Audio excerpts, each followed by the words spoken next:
If your summer morning commute takes you on I-55 through Arnold, you probably noticed the Fox High School football team preparing for the upcoming season. The 964-mile interstate that travels up to Chicago and all the way down to the Gulf of Mexico resembles the past couple of years of Warrior football. While trying to navigate their way during the COVID season of 2020, Fox's arrow pointed north. The Warriors won 10 games for the first time in program history and captured the school's first district championship before their season came to an end in the Class 6 semifinals at the hands of nationally ranked De Smet. Last year, Fox endured their first losing season since 2014 with a record of 3-7. The seniors and juniors on the team have plenty of experiences to pluck from to help the Warriors get back into winning form, and head coach Brent is mindful of that. It's a pretty aware team. They're okay with being challenged right now. They know they were young for the semifinals, and we were in the middle of the COVID season, so everything was weird. But they were young for that, so they were around it.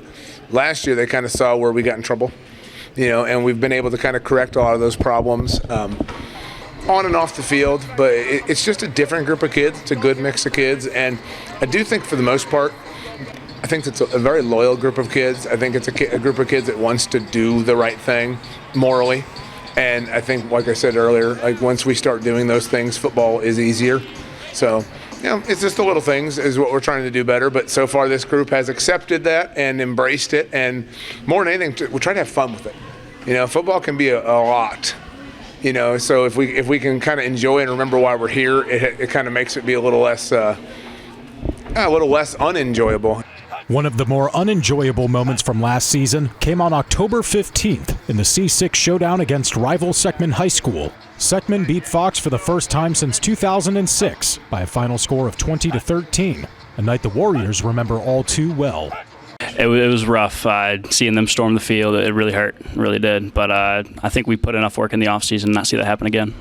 Part of the work is identifying a new starting quarterback. Junior Grant Gibson is transferred to Rockwood Summit in Fenton, leaving Coach Tinker with a big hole to fill. We have two seniors. Dylan Stevens is a senior. Junior Pisoni is a senior. Then Cameron Underwood is a sophomore. So those kids are all realistically consistency, decision-making. They're all talented. So we know they're talented. So we're really looking for just overall awareness. And I know it's kind of a cliche answer, but it really is true. Whoever can really kind of let the game slow down and make the best decisions is probably who will get a leg up on the others. Dylan Stevens has been bulking up with a potential bigger role on the way. Honestly, put weight on. That was the biggest struggle the past couple of years, and Coach asked for it, so I've been working on it. I started at 150, and I'm up to 170, 175 right now. No matter who the starter is, they'll have a big target to work with. Kyle Gass is honestly one of my best friends, so the connection's just there automatically. But in the offseason, me and Cam have worked a lot with him, throwing the ball, coming up to the field, running routes. A quarterback in middle school and parts of the junior varsity season last year, Underwood picked up a starting defensive role on the varsity squad in the middle of the season following a slew of injuries, and he ran away with it, recording an interception and even returning a kickoff for a touchdown. But for Underwood, everything is earned, not given. There's always something that I need to prove. I feel like whenever I do something, there's going to be more, and there's going to be more every single time. I'm just going to work hard, work with my brothers, win football games. A heavy emphasis in the quarterback competition has been on learning the read option. It's been all right because Coach Tinker really does make it really simple for the quarterbacks to read. The Warriors return over 50% of their rushing yards from last year's team, the likes of juniors Aiden Smith and Kevin Wynn among them. With a lot of youth on the offensive line, Regional Radio Dream Team linebacker Sam Street will assume a starting role, something he's excited about. It's pretty fun so far. It's exciting. We've been doing a lot of individual. We walk through everything a lot. It's mentally, they're helping me through it quite a bit. After leading the team in tackles last season with 112, Street is setting his sights even higher this year. I want to break our tackle record. That'd be great. It's, I think, set at 122, so I got to get 123. That is my goal. If I can break that, that's great, and if I can help out on offense as much as I possibly can and we get a better offense this year, then I'm all about it. Everyone has been doing their part to ensure another losing season doesn't happen, whether it's Stevens mentoring Underwood. Honestly, we've been pushing each other. He's clearly younger than me. I want to lead that kid because clearly next year when I'm gone, it's 100% going to be him. I want him to break records here at Fox. I want to see that kid go far. or Tony Redding bringing along the younger linemen. I help Hudson, and then we have a guy that actually just got hurt, Peyton. I help them out a good amount. I'd say we're pretty close friends. Coach Tinker is proud of the leadership his team displays. There's definitely been a growth in that, and every year is interesting. And it's not always seniors. Sometimes it's younger kids. Every year we have kids that develop into grade level leaders, and we're starting to see that already. You're going to talk to a couple of our kids here in a second. Sam Street's been playing for us for a few years. Tony Redding's been playing for us a few years. They've both grown tremendously, and they've both really served a role. But what's good for us right now is it seems like the whole core group of kids is kind of helping each other. They're all growing. They're all doing things that I'm proud of right now. But those two are doing a good job. The growth that Dylan Stevens has shown across the board. We got a kid.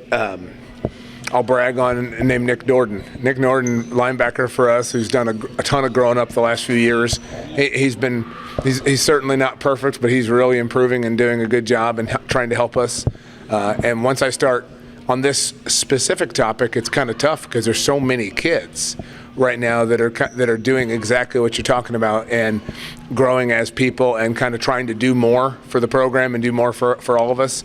That I know there's a ton of kids even sitting right over there who are doing an awesome job trying to hold each other accountable. And I think they're starting to understand leaders aren't the ones that tell everybody to get the bags. They help with the whole process.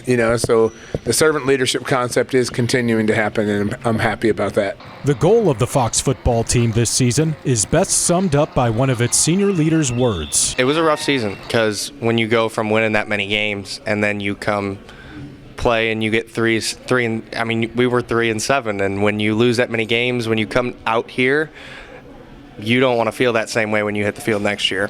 And so we're trying everything we can to not repeat what we just did last year. The journey begins on August 26th at home against Melville, the team that ended Fox's 2021 campaign. After that are games at Lafayette and Lindbergh, followed by a home game versus Rittenor. The C6 showdown against Seckman will take place on September 23rd at Fox High School. The Warriors then head south to Poplar Bluff before returning home for games against Hazelwood West and Parkway South. The final game of the regular season is at Ladue on October 21st. Start every football Friday night with a Fleegs Equipment pregame show at 6 o'clock on J98, AM 800 KREI, AM 1400 KJEF, and mymoinfo.com. Then we'll wrap things up with a Patsy's Furniture End Zone show. With Regional Radio Sports, I'm Griffin Weinberg. 1, 2, 3, Warriors! That sounded good.